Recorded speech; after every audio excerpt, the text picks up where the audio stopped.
Now, in the next question, we have question number 7. Define uniform speed and uniform velocity.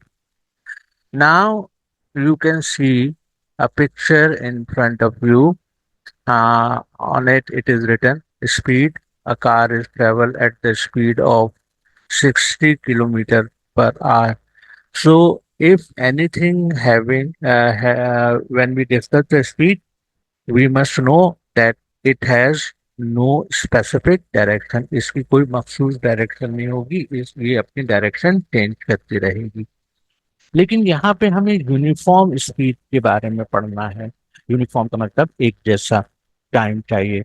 An object cover equal distance, यानी जो distance है वो equal होना चाहिए, यानी किसी भी डायरेक्शन में हो सकता है, in equal interval of time, लेकिन उसका जो टाइम है वो एक जैसा होना चाहिए। फॉर एग्जाम्पल 10 मीटर का फासला 2 सेकंड में किया, तो इसका मतलब है नेक्स्ट जो 10 मीटर का फासला होगा वो भी 2 सेकंड में कवर करेंगे।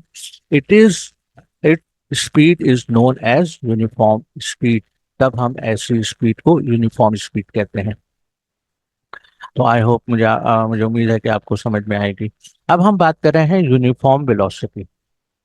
यूनिफॉर्म वेलोसिटी का मतलब एक ऐसी वेलोसिटी है जो किसी स्पेसिफिक डायरेक्शन, मखसूस डायरेक्शन या किसी खास सिम की तरफ बॉडी जो है वो ट्रेवल कर रही है।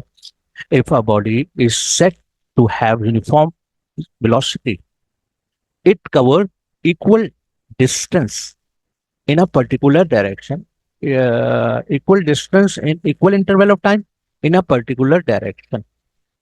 यहाँ पर डिस्टेंस जो है, फॉर एग्जांपल 10 मीटर का फासला है, वो 2 सेकंड में कवर कर रहा है, लेकिन it should be in a particular direction. जो बॉडी है वो पर्टिकुलर डायरेक्शन में ट्रेवल करनी चाहिए।